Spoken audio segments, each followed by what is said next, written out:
As the twins held the enchanted chalice in their hands, a subtle tension filled them to full capacity, signaling a moment of transition. The liquid within the chalice shimmered with an otherworldly essence, a kaleidoscope of colors that was forever changing and swirled like liquid metal. Anne and Riley, their eyes fixed on the captivating display, felt a surge of anticipation as the chalice prepared to reveal a final verdict. Both had the sense that choices needed to be made in the deepest recesses of their mind. With a gentle touch from Anne, the chalice began to dispense its ethereal elixir. Anne's cup filled with a luminous azure liquid that sparked with golden bursts with a scent that had hints of honey and bitter lemon. For some unknown reason, she imagined this was for the essence of courage and knowledge. Drinking most of it down, her throat started to burn. She felt the need to hold herself tight as she made whimpering noises as it hit her tummy. In contrast, as Riley's hand edged closer to the brim of the cup, the liquid rose to the top and held a vibrant yet very calm emerald elixir. As he stared into it, he could see flashes of lighting, like a storming rain cloud. This resonated with him for the energy of crafting and of exploration. Each liquid seemed to embody the unique qualities and destinies of the individuals before it. His gulp from the chalice was soft, but the pain took hold fast. Swallowing became too tight to bear for a brief moment before the aching miraculously disappeared. As the colors settled, a transformative magic enveloped Anne and Riley. The siblings, looking down at themselves, were taken back as their clothing shifted and transformed, transitioning into academic uniforms that mirrored the hues of the elixirs they held. Anne found herself covered by a robe of galactic blue with silver details, while Riley's outfit embraced the verdant green of newfound potential. Mrs. Perifold, her eyes gleaming with knowing wisdom, observed the unfolding transformation. As the twins stood before her, now clad in their distinct academic garb, she spoke with a tone that carried both guidance and foresight. "Paths may diverge over time, but destinies always unfold regardless," Mrs. Perifold uttered, her words echoing with a sense of inevitability. "Embrace the journey that lies ahead, for your academic year will lead you on individual roads paved with either glory or fatalities, and that, my dear, is for you to decide your own fates from now on." With those words, Anne and Riley felt as though she was saying a hollow goodbye to them, if only just for now, in her own cryptic way. Fear settling upon their shoulders. The enchanted chalice, now a symbol of the choices that awaited them, had not only determined their academic attire, but hinted at the diverging paths they were destined to tread. As they stood side by side, the mystical energy of the realm resonated with the promise of growth, knowledge, and the adventures that awaited them in the chapters yet to unfold. In that moment, as Anne and Riley watched Mrs. Perifold, there was a silence filled with an air of bittersweet anticipation as Mrs. Perifold, with a gentle smile gracing her lips, met Anne's gaze. There was a hint of sadness lingering in her eyes, a depth of emotion that spoke volumes. The twins, Anne met her gaze back with a hint of concern. As Mrs. Perifold prepared to embark on her departure, Anne, with a certain clumsiness that mirrored her vulnerability, rose to her feet. "Mrs. Perifold," she began, her voice carrying a blend of sincerity and trepidation, "where are you going? Are you leaving us too?" Mrs. Perifold's smile softened, a subtle understanding passing between them. "My dear Anne," she replied, her tone gentle yet tinged with a touch of melancholy, "there's a place I must take you and Riley, a place where your deep-rooted magic can flourish. But I cannot enter there with you. You two must learn and grow on your own." Anne's eyes welled up with unshed tears, and a knot tightened in her chest. But why? Can't you stay just for a while?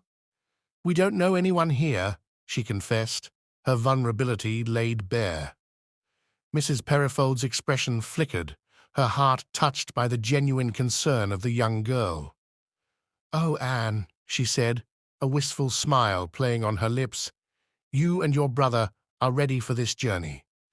This is a path you must tread alone, but fear not, for I will always be watching over you." As Anne grappled with her emotions, Mrs. Perifold attempted to maintain composure. "Now we must go," she encouraged, "to the perfect place for your growth. You must embrace this opportunity, as it surely won't come up again." But as Anne reached out and enveloped her in a tight hug, Mrs. Perifold's facade faltered, a flicker of emotion breaking through. She tried to play it off. "Oh, my dear, don't be silly. I'm not at all emotional about leaving you two, so why are you?" But her eyes betrayed the unspoken depth of the bond they already shared. Mrs. Perifold, Anne, and Riley embarked on their journey through the majestic highlands with their silver steed in tow, a landscape that seemed to stretch into eternity. The air was crisp, carrying the scent of heather and pine, as the trio ventured into a realm of undulating hills and dramatic valleys. The moon played hide-and-seek with fluffy grey clouds overhead, casting intermittent shadows on the verdant carpet of grass beneath their feet. The highlands unfolded before them like a painting, brushed in hues of green that ranged from the lush emerald of the valleys to the muted olive of distant peaks. The landscape bore the traces of time, with craggy rocks standing as stoic sentinels, silent witnesses to the eons that had shaped this breathtaking panorama.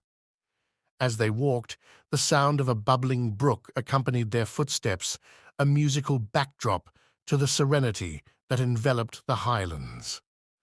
The water, crystal clear and pure, meandered through the landscape, reflecting the dark sky above like a mirror. Its gentle murmur harmonized with the whispering breeze, creating a soothing symphony that resonated through the glens and valleys. Flora adorned the landscape in a riot of colors, from delicate wildflowers that carpeted the ground to hardy shrubs clinging to the sides of rocky outcrops.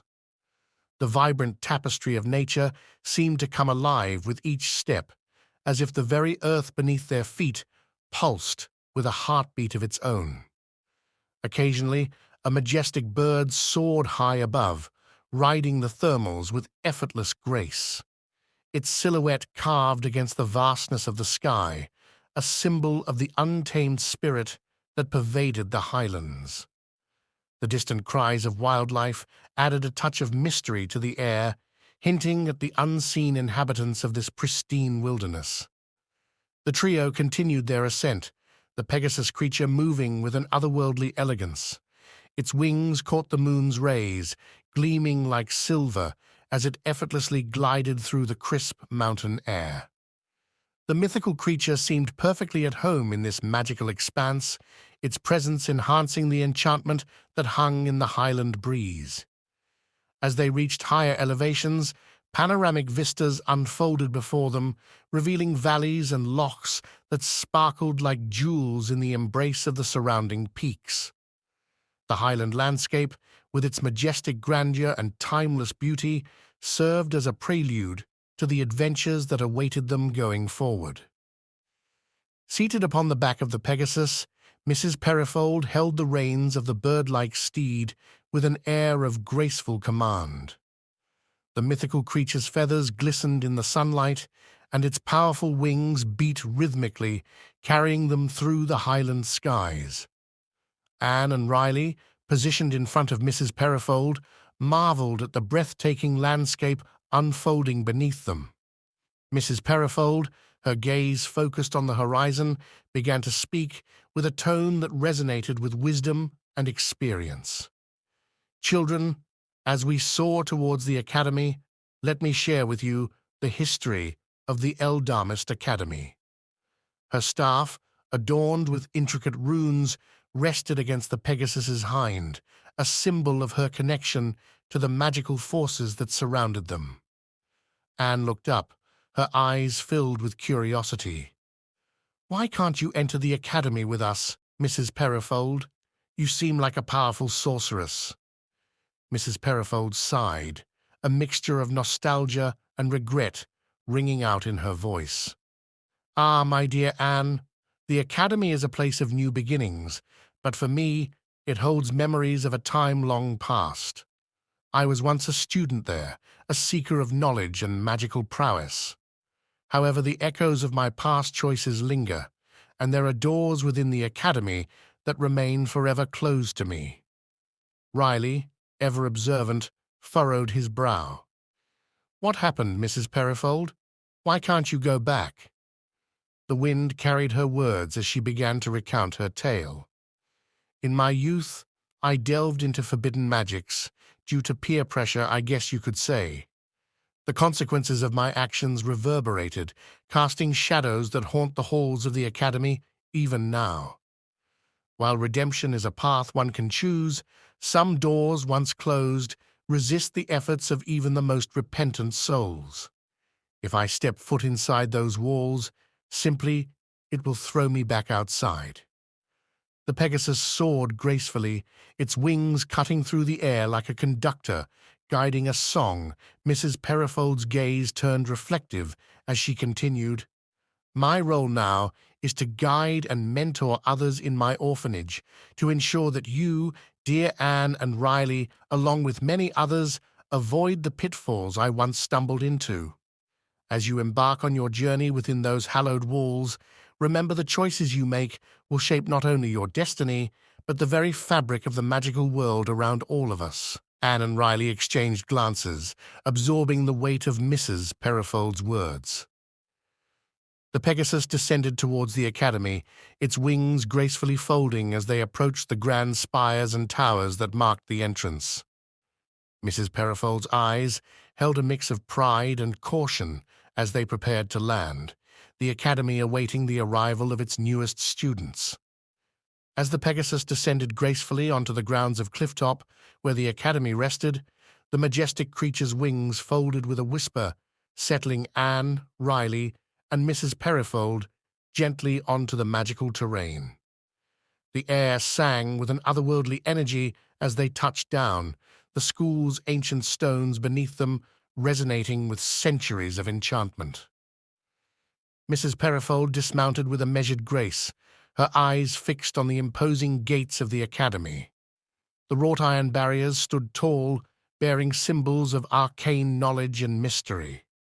With a mixture of excitement and sorrow, she approached the gates, her staff tapping lightly against the earthy path. As she neared the entrance, a palpable hesitancy filled her soul. Mrs. Perifold's hand hovered over the enchanted gate, fingers trembling with a longing that transcended time.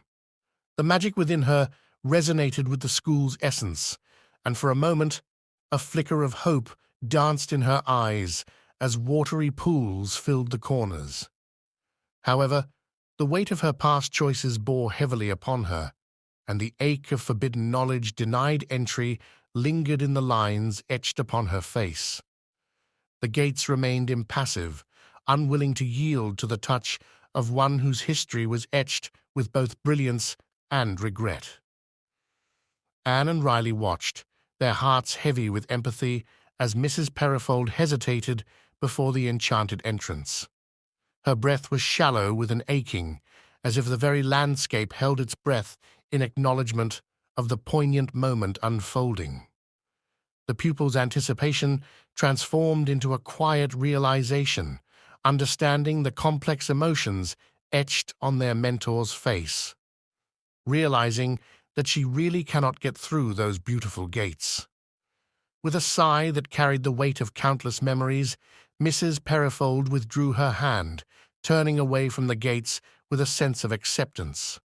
The echoes of her footsteps retracing their path echoed through the silent grounds, leaving the enchanted entrance untouched by her presence. As Mrs. Perifold rejoined Anne and Riley, a sense of sadness lingering in around them, the unspoken understanding that the Academy's embrace would forever elude her. Yet, determination sparked in her eyes as she turned to the students, ready to guide them on their journey within the same halls she trod once upon a time. A lady descended the grand outdoor staircase of the Academy with an aura of regal grace. Her presence commanded attention, and every step seemed purposeful, as if each movement held the weight of centuries of magical knowledge. Atop her head, she wore a crown adorned with delicate crystal orbs that emitted a soft, ethereal glow.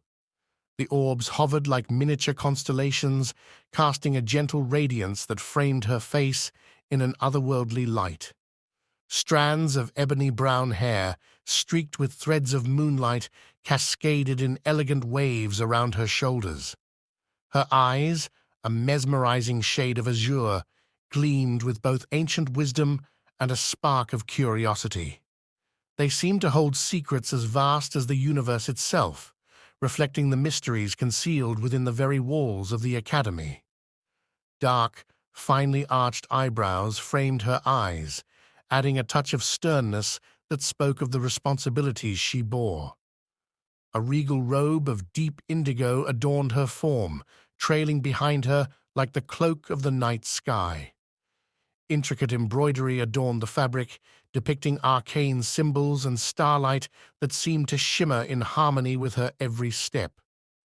The robe billowed with a magical breeze, even in the stillness of the grand staircase. Her hands displayed many clunky silver rings bearing enchanted gemstones, gestured gracefully as she descended. Each movement seemed to weave spells into the air, an unspoken command over the very fabric of magic that permeated the Academy. A staff of polished pine, topped with a crystal orb, matching those in her crown, served as both an emblem of authority and a conduit for her arcane prowess.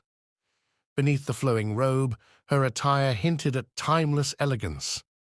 A gown of midnight blue silk clung to her form, its simple yet exquisite design accentuating the dignified air that surrounded her. Intricate patterns of silvery thread adorned the gown, mirroring the galaxy above, creating an ensemble that merged earthly grace with celestial splendor. As she reached the bottom of the staircase, her gaze, sharp and knowing, swept across the trip. The breeze seemed colder now, with an essence of stronger magic in her presence, as if the very stones of the Academy acknowledged her as their guardian and keeper of ancient secrets. She stood, a living embodiment of the magic that pulsed within, ready to guide and shape the destinies of those who crossed her path. As she emerged from out of the darkness and into the moonlight before the gates, her presence commanded respect as she strode purposefully towards Mrs. Perifold and the students. The air seemed to shimmer with the weight of magical authority as the two women locked eyes, a silent understanding passing between them. Mrs. Perifold, though filled with a sense of unspoken melancholy, straightened her posture, meeting with the headmistress's gaze with a mixture of deference and resolve. The headmistress, a figure of regal grace, spoke with a voice that echoed authority and wisdom. "Mrs. Perifold, it has been a while since these grounds felt your presence." Mrs. Perifold dipped her head respectfully. "Headmistress Althalia, the passage of time has woven intricate threads between my past and the present. I am here to guide Anne and Riley through the mysteries of the arcane." Headmistress Althalia's eyes bore down into Mrs. Perifold's, as if searching for truths hidden within the depths of her soul. "Your journey, it seems, takes a different path. The gates of the Academy remain steadfast." Mrs. Perifold nodded, a somber acknowledgement of the barriers that separated her from the heart of the school. "Indeed, my past choices have cast a shadow that even the magic of these ancient walls cannot dispel." The headmistress, with a subtle nod, then turned her attention to Anne and Riley. "Welcome to the clifftop, young ones. I am Headmistress Althalia, Your mentor, Mrs. Perifold, though she cannot enter the academy, will guide you through the intricacies of magical studies this academic year. When outside the grounds only, of course. Anne and Riley exchanged glances, curiosity dancing in their eyes. Why can't Mrs. Perifold come in, headmistress? Surely the past can remain in the past. I mean, she saved us from being killed. Anne quizzed the lady. The headmistress smiled, a mixture of warmth and intrigue in her gaze. Some tales are meant to unfold over time. Mrs. Perifold's journey with the academy has ended, and with it, she has been on a new path. Now follow me, and let the mysteries of the cliffs reveal themselves to you instead of asking questions. As Anne and Riley walked towards the towering doors alongside the strides of the headmistress, Mrs. Perifold was left alone, standing looking on, a reassuring smile on her lips. You're in capable hands, my dears. Headmistress Althalia will be your guide within those halls. Embrace the magic that awaits, and may your time here be filled with wonders and discoveries. Mrs. Perifold shouted to them at the top of her lungs. With that, the twosome ascended the staircase towards the imposing archway of the doors to the academy as they entered through the grand doors, leaving Mrs. Perifold behind them, her eyes lingering on the twins as they both see her trying hard to keep them in her sight as the doors closed on her behind them. Anne took Riley's hand, as she could clearly tell that he struggled to allow that to happen without saying something. The spiral staircase within the tower wound its way upward, a narrow passage leading Anne and Riley into the heart of another mysterious place. Headmistress Althalia's robe billowed as she ascended, her figure illuminated by the soft glow of the mystical orbs adorning her crown. The walls around them seemed to close in tighter as the twins followed in her wake, eager to unveil the secrets concealed within the tower. Riley, a few steps behind Anne, glanced through one of the little windows and caught sight of Mrs. Perifold standing outside the gate. The magical barrier separated them still, and Riley felt a pang of empathy for their mentor. As the spiral staircase turned, he found himself at a bigger window overlooking the academy grounds. With determination, Riley rapped his knuckles against the glass, trying to capture Mrs. Perifold's attention. The mentor, her gaze lost in contemplation, slowly looked up, locking eyes with Riley through the enchanted window. A bittersweet smile curved her lips, acknowledging the unspoken connection that lingered between them. As Headmistress Althalia continued her ascent, Riley mouthed words through the window. "We'll make you proud, Mrs. Perifold." The wind carried his silent promise across the distance, and Mrs. Perifold, her eyes shimmering with gratitude, nodded in response as Riley took off running after Anne and the headmistress. The tower's spiral staircase unfolded like a book of wonders, opening out into a large meeting hall. Wonky, misshapen lanterns hung from a high ceiling carved of a rich, dark oak in patterns resembling different languages. At the back along the far wall, a tree had grown through the building itself and reached up towards the sky with its glorious canopy where birds nested and fireflies danced with grace. Twisted vines edged towards Anne and Riley from the wall closest to them, as if trying to poke them to get their attention. The Eldermist Academy's meeting hall unfolds before Anne and Riley as a display of magical academia. Towering arched windows laced with intricate stained glass panels allow ethereal beams of colored light to jump across the stone walls. The hall is vast, with a high, vaulted ceiling that seems to reach for the heavens. Long wooden tables stretch the length of the hall, gleaming with a polished finish that reflects the ambient glow. Elaborate wood-carved candelabras hover magically above and zip from one end of the table to the other, advice trying hard to keep up with the rush of conversations. They are casting a warm, flickering radiance that adds an enchanting ambience to the space. The air is infused with a subtle fragrance of ancient books, the musty paper scent that is easy to determine, but lingers. As Anne and Riley traverse the hall, the eyes of their fellow students follow their every move. Whispers ripple into their ears, exchanged among the seated figures lining the edges of the room. The students, a diverse array of magical talents, wear robes of various colors, each representing their chosen disciplines. The hum of conversation and the occasional burst of laughter create a lively symphony that underscores the vibrant energy of the academy. Emotions swirl in their minds, a mixture of curiosity, excitement, and perhaps a hint of envy. Anne and Riley feel that they could be at the heart of something bigger that's yet to transpire, and they understand that these students have knowledge they do not. In that moment, the attention of their peers converges upon them. The hall, steeped in a sense of tradition and history, serves as a backdrop for the unfolding drama of new arrivals. As they navigate the sea of faces, Anne and Riley can sense the pulse of the academy, a place where magic and knowledge converge and where every step echoes with the judgment of those around you. Amidst the sea of unfamiliar faces, Riley's gaze suddenly locks onto a familiar countenance at one of the tables. Recognition dawns, and a subtle sense of relief washes over him as he spots Ethan, a trusted friend from a previous experience. The tension in Riley's shoulders eases as a genuine smile graces his face, a silent acknowledgement of the comforting presence in the crowd. Ethan, sitting with an inviting gesture, calls out to Riley and Anne. The warmth in his voice cuts through the ambient buzz of the hall. "Riley, what are you doing here? Over here!"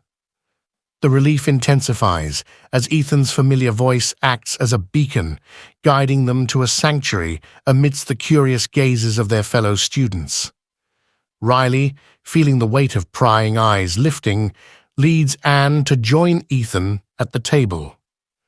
The clatter of utensils and the murmur of conversation fade into the background as they settle in, surrounded by the camaraderie of a friendship that transcends the unfamiliarity of the academy. The shared history and understanding between them create a bubble of comfort, shielding them from the watchful scrutiny of others. As they take their seats, the relief within Riley deepens. The sense of belonging in Ethan's company provides a haven in this new and potentially daunting environment. The trio, united once again, can now navigate the challenges of Eldermist Academy together, shielded by the friendship that comes from shared experiences and the comfort of having familiar faces in the crowd. The magical cutlery before them gleams with a gentle radiance, each piece intricately designed with filigree patterns that seem to sparkle with enchantment. Forks, knives, and spoons levitate gracefully above the table, responding to the spoken desires of the diners. Anne and Riley watch on with gaping mouths as students tell the cutlery what they want from the scroll-like menu. The handles of the cutlery are encrusted with shimmering gemstones that change color in harmony with the ambient magical aura. As they marvel at the spectacle, a feast unfolds before them, a culinary masterpiece that transcends the ordinary. The long table is adorned with an array of dishes, their aromas wafting through the air, tantalizing the senses. The main course features succulent cuts of rich meats, cooked to perfection and infused with flavors that seem to tell tales of distant lands and mythical creatures. Magical goblets brim with sparkling, effervescent potions that change hues as if reflecting the moods of the surrounding guests. Each sip promises a unique sensory experience, from the tingling sensation of a sparkling elixir to the comforting warmth of a soothing concoction. The drinks seem to possess a magical essence, leaving a trail of vibrant colors as they are swirled within the goblets. On the table, a symphony of colors unfolds with an assortment of enchanted treats and desserts. Delicate pastries adorned with edible flowers, their petals glistening with a sugary sheen, sit alongside bowls of bewitched fruits that emit a soft, alluring glow. Candies, seemingly crafted by expert confectioners in a magical realm, hover above the table, inviting diners to pluck them with a gesture. The atmosphere is alive with the sounds of delight as students partake in the magical feast. The clinking of cutlery, the laughter of friends, and the occasional gasp of amazement create a harmonious backdrop to the visual spectacle. The magical cutlery continues to dance in mid-air, gracefully guiding the diners through this extraordinary culinary journey where every bite and sip is a magical experience in itself. Ethan finds a swift moment of relative privacy amidst the magical feast, and as he leans in, his voice hushed but filled with a sense of urgency to unfold another mystery to the twins. Anne and Riley react to his gesture by leaning in towards him. "You know, I didn't choose to be here. My parents forced me into the wizarding life, thinking it was a reflection of their own status. They are both etherless folk, no magic in them whatsoever. It's actually a criminal offense against the High Court of Magic to force children into magic." Riley puts another piece of food into his mouth. "Forced? But why would anyone want to do that to their own child? It's dangerous out there." Riley looks at him concerned. "They wanted a way in. Humans are very greedy, it seems. They like someone to brag about at their gatherings. They didn't care about what it meant for me, for any of us. It was all about their egos." Riley, looking down towards an empty plate, huffs a little. Anne sounded sympathetic towards him. "That sounds awful, Ethan. To me, you seem like someone who can actually handle himself fine on his own." Ethan, with a sigh, states, "Mrs. Perifold intervened fast. She saw the danger in pushing inexperienced children into a world of magic. She convinced the headmistress that I needed protection, that I needed guidance away from my parents' influence." Riley nods with understanding. "So, you're here for your own safety?" Ethan agreed. "Exactly. The academy became a refuge. Mrs. Perifold watches over me to ensure my magical education is guided by genuine care, not the whims of my parents' ambitions." Anne, with a thoughtful eye. "It must be challenging for you, Ethan. But at least you're away from that toxic you enjoying it here?" Ethan smiles ear to ear. "Yes, and I'm grateful to be here. It's a true honor, really. I am the first pure-blooded human that sat at these tables. It's a chance to be something, to be someone. Who doesn't want that?" As they share this whispered exchange, a sense of camaraderie deepens among the trio, bonding them not just through the shared magic of the academy, but through the understanding of the burdens each carries from their pasts. The magical feast continues around them, but in this moment, their connection transcends the enchantment of the surroundings. The tranquility of the trio's conversation shatters when a sharp voice cuts through the air, disrupting the peaceful surroundings of their private exchange.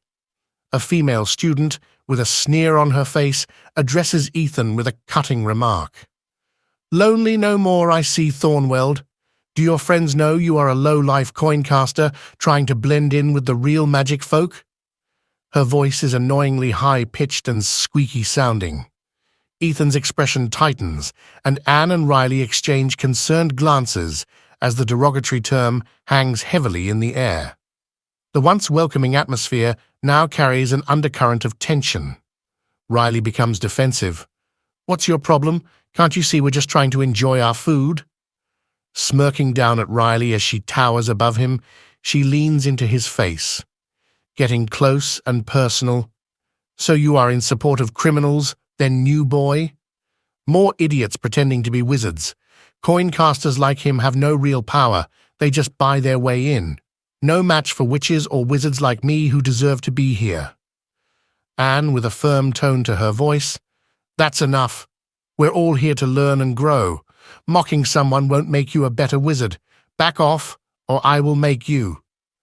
The female student seems unfazed, reveling in the discomfort she's caused. Ethan, though visibly affected, tries to maintain his composure. Ethan, in a quiet and humble voice. I may not come from a powerful family like yourself, Nella, but I'm here to learn and prove myself to all of you. Magic isn't just about heritage, it's about how the magic reveals itself to you. I have had it reveal itself many more times than you know, meaning I am worthy. Please leave me and my friends alone. The head prefect, a vision of external beauty, strides through the hall with an ever-growing sense of entitlement. Her features are meticulously sculpted, a perfect symphony of classical charm, porcelain skin, cascading locks that shimmer like spun gold, and eyes that hold a captivating allure. Her lineage, traced back to the elders of the magical realm, seems to have bestowed upon her an ethereal grace that demands attention. As she moves, the sunlight seems to reflect back into your eyes upon her flawless facade, casting an enchanting glow that only amplifies her physical allure. The Academy gazes upon her with admiration, and her every step echoes with the confidence that stems from a sense of superiority ingrained by her prestigious heritage. However, this external beauty belies the true nature within. Her eyes, though captivating, harbor a coldness that transcends the glamour of her appearance. The enchanting facade masks an inner ugliness, a disdainful arrogance that manifests in her treatment of others. The beauty of her exterior serves as a stark contrast to the darkness that resides within, creating a dissonance that only those who look beyond the surface can discern.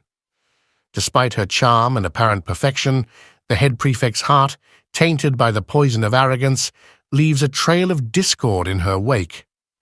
The Academy may see her as a paragon of beauty and sophistication, but those who experience the sharp edges of her disdain realize that true elegance extends beyond the physical. The derogatory term lingers in their heads, a harsh reminder of the prejudices that can permeate even the magical world. The trio's safe space is pierced, but their resilience stands firm as they confront the unwarranted disdain, determined to rise above the narrow judgments of others. As Anne, Riley, and Ethan retreat from the encounter, they follow as Ethan beckons them towards a secluded nook. Hidden at the back of the hall, the trio finds a quiet alcove where they can discuss matters away from prying eyes. It's here that Ethan begins to unveil the cryptic history behind Nella's lineage, a history that intertwines with the very origins of the magical realm. Ethan looks around him before playing his hand by his mouth to cover his secrets. Nella Forewind is more than just the head prefect. Her bloodline traces back to the elders who, centuries ago, sought refuge from persecution in the mortal realm. They were pioneers, nurturers of magic that were frowned upon in their world. Riley gets closer in with intrigue, elders. You mean the ones who created a safe haven for themselves, away from those who saw magic as a threat? Ethan nods, as Anne looks back at Riley with a confused expression fleeting across her face. She's not sure how Riley knew anything about the elders and felt a bit upset that he'd kept that knowledge from her. Ethan, yes, precisely. The elders created a rip between the two worlds, a portal that allowed them to practice their magic without fear of persecution. They turned what started as a refuge into a new world, a realm where magic flourished and became an intrinsic part of life. Anne felt the need to quiz Riley. I thought we both had no idea what was going on in this world. If you knew anything, you really should have given me a heads up. We're in this together, remember? Riley, looking ashamed of himself, felt the need to elaborate, so Anne didn't feel left out. In their mortal realm, they were hunted, accused of witchcraft, and condemned to death. The creation of the magical realm was their act of defiance, a declaration that magic could thrive without the shackles of fear and hatred. Anne put her hands on her hips with a frown of being displeased. And exactly how did you know about all this when I don't know any of it? Ethan. To be fair, Anne, I had given Riley a bit of fair warning about the academy in advance, just in case. Don't be angry at him. Be angry at me if you must. If you want to know, though, she carries the bloodline of those who dared to challenge societal norms and create a haven for magic.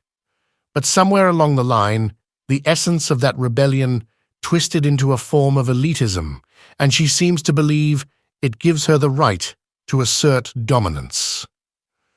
As the trio absorbs the weight of this revelation, the echoes of ancient struggles and the interwoven destinies of the magical realm come into focus.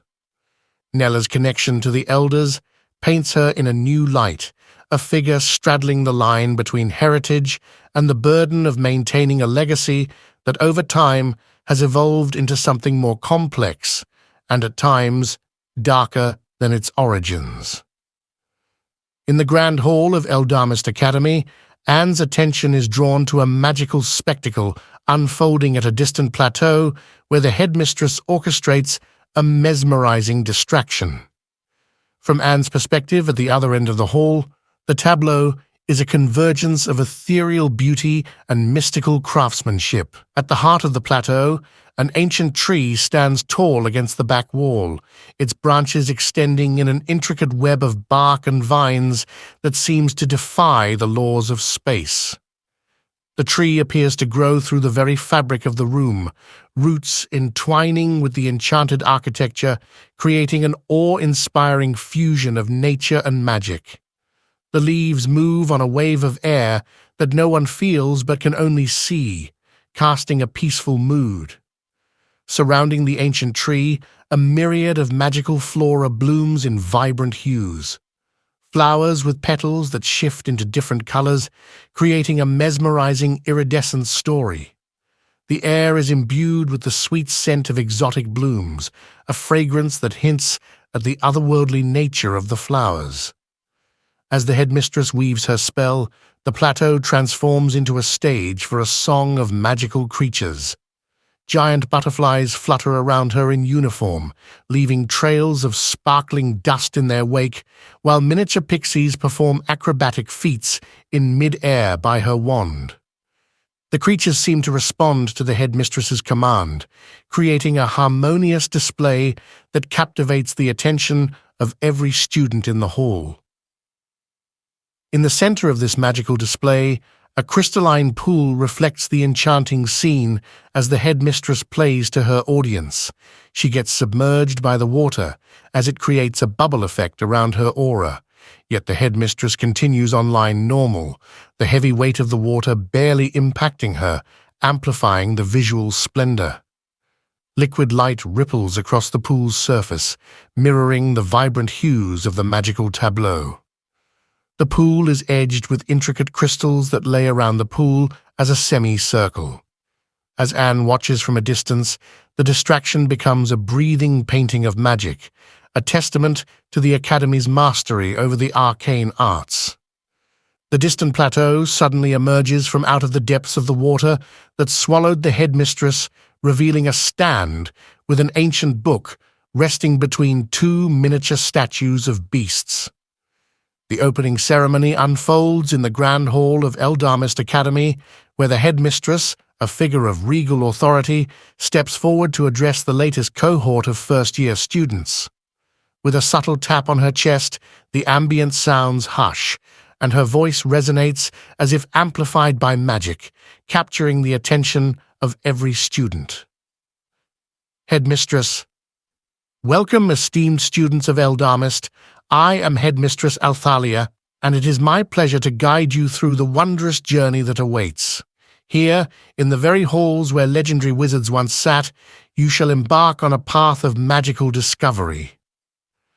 As she speaks, ethereal projections of past famous students materialize, their images hovering in the air like echoes of history. The hall is filled with a sense of reverence as the headmistress recounts tales of their extraordinary accomplishments, emphasizing the limitless potential that resides within each student. Headmistress. In the year ahead, you will delve into the realms of magical knowledge, you will be taught the 4 key tools you need to master most magic: astral manipulation, elemental fusions, emotional alchemy, and quantum illusions. Each class is a gateway to unlocking the mysteries of the arcane. And fear not, for education at Eldermist is not confined to these walls. A twinkle in her eye hints at an upcoming revelation as she announces an exciting prospect. Headmistress, we shall embark on a field trip to the sanctuary where all realms' magical beasts reside, a journey that will test your skills and expand your understanding of the magical creatures that share our world. Every student is looking on with a smile as they imagine the adventures that await them beyond the academy's walls. Yet, as the headmistress concludes her address, she turns her gaze toward the twins with a profound expression, her words carrying a weight that seems directed solely at them. Headmistress, remember, dear students, you are never truly alone in these walls. She stands at the podium, addressing the eager assembly of new students in. Her voice resonates magically, capturing the attention of all. Standing tall and proud of her announcement, she announces to her promising students with another much-needed introduction. Now, without further ado, allow me to introduce the esteemed professors who will guide you through the intricacies of magic. Professor Harple, Astral Manipulation. With an aura of mystery and grace, Professor Harple steps forward. Her eyes seem to hold the secrets of an astral stream, and her classes promise to take students on ethereal journeys through dreams and beyond. Welcome, young minds. Prepare to explore the limitless reaches of the astral plane under my guidance.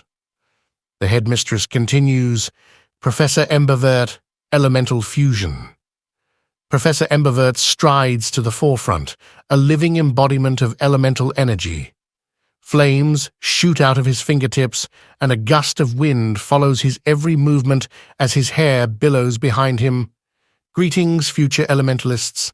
In my class, you shall learn to weave the very forces of nature into spells that defy imagination.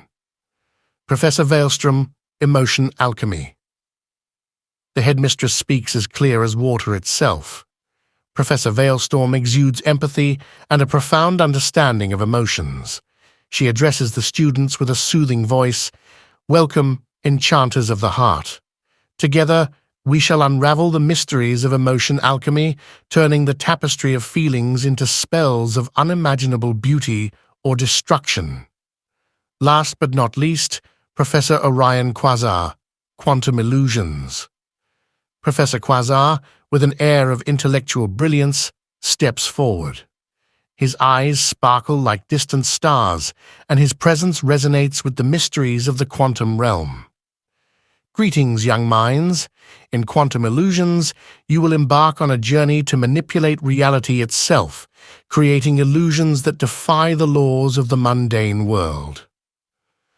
As the professors are introduced, a ripple of anticipation courses through the hall.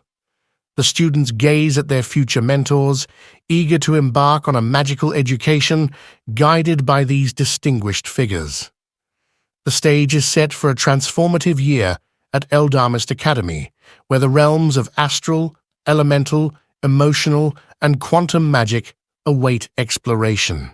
The grand hall falls into a hushed silence as a deafening crash echoes towards the back, capturing the attention of every student. Heads turn in unison as the headmistress leaves the comfort of her platform to witness a dark, looming spectre floating down the aisle between the long tables. The atmosphere tightens with an air of uncertainty as the spectral figure approaches the podium. As it reaches the front, a sudden flash of light reveals a man standing tall and proud. His presence is commanding, his eyes piercing through the shadows with an enigmatic intensity. Dressed in robes that seem to absorb the ambient light, he exudes an aura that is both poetic and mysterious. His long, ebony hair cascades around his shoulders, framing a face that carries the weight of ancient wisdom. Eyes, deep and contemplative, hold the secrets of time itself. His features are sharp, chiseled, and etched with the markings of a life steeped in mystery. The man's attire, a blend of midnight hues and ethereal patterns, adds to the sense of otherworldliness. Cloaked in shadows, he emanates an undeniable allure, a figure who walks the fine line between the light of knowledge and the darkness that lingers at the edges of perception. Despite his cryptic appearance, there's an undeniable magnetism to his presence. As he speaks, his words carry the weight of ages, filled with knowledge and wisdom. Yet beneath the surface, there's an unwavering and deep-rooted darkness that stirs, casting a captivating shadow over his poetic demeanor. In the hall of many untold and still-to-be-written stories, the mysterious man has emerged, a figure whose presence promises a journey into the realms of magic that delve beyond the veil of light and good and pollutes it with an inky source of power that's still left unspoken. Headmistress Althalia, standing at the podium, scans the grand hall with a raised eyebrow as the mysterious man takes his place. The air is thick with intrigue, but the headmistress, with a touch of whimsy, addresses the gathered students. "Ah, it seems we have an unexpected addition to our assembly. Quite the dramatic entrance, don't you all think? Now let me introduce our latest professor to finally join us today."